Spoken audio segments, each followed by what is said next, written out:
ஆண்டவராக இயேசு கிறிஸ்து நாமத்தினாலே உங்களை நான் வாழ்த்துகிறேன். மீண்டுமாக உங்களை சந்திக்கிறேன். நான் மிகுந்த மகிழ்ச்சி அடைகிறேன். இனி நம்ம பிள்ளைகளுக்கு என்ன பண்ண போறோம்னா, சண்டே கிளாஸ்ல இங்க பாருங்க, தம்பி தங்கச்சி யாராவது நீங்க கண்ணாடி போட்டிருக்கீங்களா? யாராவது கண்ணாடி போட்டிருந்த பசங்க இருந்தாங்கன்னா பாரு, நீ கண்ணாடி போடுறதுக்கு முன்பதாக உனக்கு ஐ டெஸ்ட் பண்ணாங்களா இல்லையா? பண்ணாங்க. எப்படி பண்ணாங்க? ஒன்று ஒரு சேர்ல உட்கார வச்சிருந்துருப்பாங்க, ஓகேங்களா? தூரத்துல ஒரு ஸ்கிரீன் இருக்கும். அந்த ஸ்கிரீன்ல பெருசா 1 2 3 4 5 இல்லை ஏபிசிடியோ ஏதோ ஒரு லெட்டர்ஸ் அதை படிக்க சொல்லுவாங்க. ஒரு கண்ணை மூடிடுவாங்க. ஓகே, ஒரு வித்தியாசமான ஒரு கிளாஸ், காலி தத்த கிளாஸ் மாதிரி ஒரு கிளாஸ் கொடுப்பாங்க. அதை போட்டுட்டு ஒரு பக்கம் க்ளோஸாக இருக்கும், ஒரு கண்ணு மட்டும் நீ பார்ப்ப. கரெக்டாக படிக்கிறியா? அதுக்கப்புறமா ஓகே, அடுத்தது அதோட கொஞ்சம் சின்னதாக லெட்டர்ஸ் கட்டுவாங்க. அது தெரியுதா? ஓகே, கிளியரா தெரியுது. அதுக்கு கீழே வாசிப்போம். இங்க வாசித்து காட்டு, CDAGB. ஓகே, அதோட சின்னதா அப்படின்னு சொல்லி சில இடங்கள் வரும்போது எனக்கு சரியா தெரியலங்க அப்படின்னு அவங்க என்ன பண்ணுவாங்க, இந்த கிளாஸ் எடுத்து வேற ஒரு கிளாஸ் போடுவாங்க. வேற ஒரு கிளாஸ் போட்டோன்னு இப்ப கிளியரா தெரியுதா? கிளியரா தெரியுது. அதே மாதிரி இந்த கண்ணு டெஸ்ட் பண்ணுவாங்க. இன்னைக்கு அதே மாதிரி சண்டே கிளாஸ்ல அண்ணவனுக்கு ஒரு ஐ டெஸ்ட் வைக்க போறேன். ஐ டெஸ்டா? என்னன்னா, நீ எனக்கு நல்லா கண்ணு தெரியுது, 2 கண்ணு, எனக்கு போய் டெஸ்ட் வைக்க போறேன்னு சொல்றீங்க, ஐ டெஸ்ட் வைக்க போறேன்னு சொல்றீங்க. இது அந்த டெஸ்ட் இல்ல. இதுல என் கையில ஒரு பேப்பர் இருக்கு. இந்த பேப்பர்ல ஓகேங்களா, ஒரு வார்த்தை இருக்குது. அந்த வார்த்தையை நீ கண்டுபிடிக்கும். வெரி ஈஸியான ஒரு வார்த்தை தான் இல்ல, DOG, டாக். அந்த டாக் எங்க இருக்குதுன்றது நீங்க, டாக்னா டாக் பிக்சர் இல்ல, வார்த்தை, அந்த வேர்ட் எங்க இருக்குதுன்னு நீங்க கண்டுபிடிக்கணும். ஓகேங்களா? இது நீங்க எப்பவுமே நான் சொல்ற மாதிரி மொத்தமா எல்லா பிள்ளைங்களும் வச்சு நீங்க சொன்னீங்கன்னா, யாராவது ஒருத்தன் கரெக்டா பெரிய பசங்க சொல்லிட்டாங்கன்னா அதை பார்த்துருவாங்க பசங்க. அப்புறம் கேமே உங்களுக்கு 2 நிமிஷத்துல முடிஞ்சிடும். அதனால தான் நான் எப்பவுமே என்ன சொன்னதுன்னா, பிள்ளைங்களை ஒருத்தரா கூப்பிட்டீங்கன்னா, ஒருத்தருக்கு தெரிஞ்சா கூட இன்னொருத்தருக்கு நம்ம சான்ஸ் கொடுக்கலாம். அவன் கண்டுபிடிச்சிட்டான், நீ கண்டுபிடி. அப்ப நம்ம சொல்லணும், எங்க இருக்குன்னு சொல்லாத, அவங்ககிட்ட சொல்லாத, உனக்கு நான் அப்புறமா பிரைஸ் தரேன். ஓகேங்களா? அவன் சொல்ல மாட்டான். அப்ப எல்லாருக்கும் நம்ம சான்ஸ் கொடுத்த மாதிரி இருக்கும். எல்லாருக்குமே எல்லா பசங்களும் இதுல இன்வால்வ் ஆன மாதிரி அவங்களும் சந்தோஷப்படுவாங்க. ஓகே, அதனால நான் எப்பவுமே சொல்றேன், நீங்க இப்படி உங்க பக்கம் திருப்பி வச்சுக்கோங்க. பிள்ளைங்களை முன்னாடி கூப்பிடுங்க, ஒவ்வொருத்தரா கூப்பிடுங்க. 5 செகண்ட் கொடுங்க, இல்லை 10 செகண்ட் கொடுங்க, கண்டுபிடிக்கிறாங்கன்னு பாருங்க. ஓகேங்களா? இதுல நிறைய லெட்டர்ஸ் இருக்கு. ஓகேங்களா? DGO நோ போட்டிருக்கு. ஓகே, இதுல DOG எங்க இருக்குன்னு கண்டுபிடிக்கணும். ஓகேங்களா? ஒரு சில பசங்க கொஞ்சம் பெரிய பசங்களா இருந்தா கண்டுபிடிப்பாங்க. ஏன்னா இதுல என்னன்னு சொன்னா, DOG DOG ஸ்ட்ரைட்டா கிடையாது. ஓகேங்களா? எங்க இருக்குதுன்னு நீங்க நல்லா சரி, உங்களுக்கு ஒரு ஹோம்வொர்க் கொடுங்க. இதுல DOG எங்க இருக்குதுன்னு கண்டுபிடிச்சு எனக்கு நீங்க வாட்ஸ்அப்ல நீங்க மெசேஜ் பண்ணுங்க. Okay, very simple. DOG எங்க இருக்கு கண்டுபிடிக்கும்.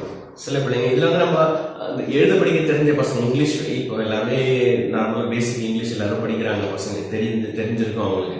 அதனால சின்ன பிள்ளைங்க ஒரு 4th ஸ்டாண்டர்ட் 5th ஸ்டாண்டர்ட் பிள்ளைங்க கூட நம்ம DOG டாக் ஒன்றும் பெரிய விஷயம் கிடையாது, கண்டுபிடிச்சிருவாங்க. ஆனா எங்க இருக்குன்னு கண்டுபிடிக்கிறது தான் கஷ்டம். ஓகேங்களா? அதுக்கப்புறமா பிள்ளைங்க ஒரு சிலர் கண்டுபிடிப்பாங்க, சிலர் கண்டுபிடிக்க மாட்டாங்க. கண்டுபிடிச்சவங்களுக்கு நீங்க ஏதாவது ஒரு சின்ன பிரைஸ் கொடுக்கலாம், பெண்ணோ பென்சிலோ நீங்க கொடுக்கலாம். ஓகேங்களா? உங்களுக்கு ஹோம்வொர்க் தர, நீங்களும் கண்டுபிடிச்சு சொல்லுங்க எங்க இருக்குதுன்னு சொல்லி. சரி, இதுல இருந்து நம்ம பிள்ளைங்க நம்ம என்ன சொல்லி தர போறோம் அப்படின்னு சொன்னா, மத்தேயு எழுதின சுவிசேஷம் 7ஆம் அதிகாரம் 7ஆம் வசனம். எல்லாருக்கும் நமக்கு தெரிஞ்ச வசனம் தான். மத்தேயு 7:7 என்ன சொல்லுகிறது? கேளுங்கள், அப்பொழுது உங்களுக்கு கொடுக்கப்படும், தேடுங்கள், அப்பொழுது கண்டடைவீர்கள், தட்டுங்கள், அப்பொழுது உங்களுக்கு திறக்கப்படும். இதுல நம்ம இப்போ இதுல போட்டிருக்குது, கேளுங்கள் உங்களுக்கு கொடுக்கப்படும், தேடுங்கள், அப்பொழுது கண்டடைவீர்கள். அப்படின்னா இந்த டாக்ன்ற வார்த்தை இதுலதான் இருக்குது. ஆனா எல்லாருக்கும் தெரியல.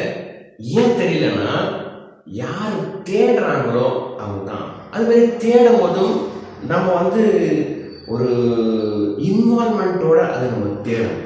ஓகேங்களா? வேத வசனத்தை நீ வாசிக்கும் போது, இதுல வேத வசனத்துல எல்லா ஆசீர்வாதங்களும் கர்த்தர் கொடுத்திருக்கிறார். உன்னுடைய படிப்பு சம்பந்தமா இருக்கலாம், உன்னுடைய குடும்ப சம்பந்தமா இருக்கலாம், இல்ல உன்னுடைய உடல் சம்பந்தப்பட்ட பிரச்சனைகளா இருக்கலாம். எந்த பிரச்சனையா இருந்தாலும் சரி, எல்லாத்துக்கும் பதில் இதுல இருக்குது. ஆனா எல்லாருக்குமே அது தெரியல. ஏன்? அவங்க தேடுறது இல்லை. ஆனா நீ என்ன பண்ணணும் தம்பி? இதை தேடணும். எப்படி நான் தேடணும்? எங்க இருக்க வசனம் தேடி தேடி படிக்கணுமா? இல்ல, நீ டெய்லி நீ பைபிள் வாசி, டெய்லி ஒரு அதிகாரம் நீ வாசி. அப்படி நீ வாசிக்க வாசிக்க வாசிக்க என்ன நடக்கும்னு நினைக்க நான் சொல்றேன் பாருங்க. டெய்லி நீ ஒரு அதிகாரம் நீ வாசிக்க வாசிக்க வாசிக்க, திடீர்னு எனக்கு ஏதாவது ஒரு சூழ்நிலை, ஒரு பிரச்சனை வந்துச்சு, ஒரு பயம் வருதுன்னா, அந்த பயத்தை மேற்கொள்றதுக்கு என்ன வசனம்ன்றது இயேசுவுக்கு ஞாபகப்படுத்துவாங்க. அதான் பரிசுத்த ஆவியானவருடைய வேலை. பரிசுத்த ஆவியானுடைய வேலை என்ன? நான் பைபிளே வாசிக்க மாட்டேன், அவர் எவ்வளவு பேசணும், ஆண்டவர் பேசணும், அது நடக்காது. நான் பைபிளை வாசிப்பேன். டெய்லி என்னுடைய ரொட்டீன்ல ஒரு அதிகாரம் நான் வாசிப்பேன், மெடிடேட் பண்ணுவேன், தியானிப்பேன். அதுக்கப்புறமா என்னைக்காவது எனக்கு திடீர்னு பயம் வரும்போது திடீர்னு எனக்கு ஞாபகம் வரும். சங்கீதம் 56:3 போட்டிருக்கு, நான் பயப்படுகிற நாளில் உண்மை நம்புவேன். ஆமா, எனக்கு ஞாபகம் வந்துச்சு. எனக்கு இந்த ஞாபகத்தை கொடுத்தது யாரு? பயப்படாதே, நான் உன்னுடன் கூட இருக்கிறேன் அப்படின்னு ஏசப்பா சொல்லியிருக்காங்க. நான் வாசல் எனக்கு ஞாபகம் இருக்கு. அப்ப ஏசப்பா சொல்லியிருக்கிறாங்க, பயப்படாத, நான் கூட தான் இருக்கிறேன்னு சொல்லியிருக்கிறாங்க. இந்த ஞாபகத்தை கொடுக்கறது யாரு? அதுதான் பரிசுத்த ஆவியானவருடைய வேலை. அதனால தம்பி தங்கச்சி, டெய்லி நீ பைபிள் வாசி, நீ ஆழ்ந்து நீ வாசி. நிச்சயமாக இதுல இருக்கிற எல்லா ஆசீர்வாதங்களும் கர்த்தர் உனக்கு கொடுப்பாரு.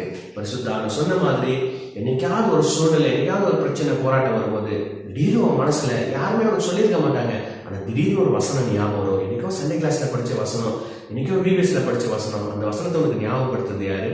ஏசப்பா. எதுக்காக ஞாபகப்படுத்துறாங்க? அந்த வசனத்தின் மூலமா ஏசப்பா உங்களை பேசுறாங்க, உனக்கு உதவி செய்ய விரும்புறாங்க. இதுதான் இந்த கேம் மூலமா பிள்ளைங்க நம்ம கற்றுத்தருகின்ற பாடம். தொடர்ந்து நான் என்னோட கேம் இல்லை பர்சனோட சந்திக்கிறேன். கர்த்தர் ஆசீர்வதிப்பாராக. தேங்க்யூ ஃபார் வாட்சிங். God plus.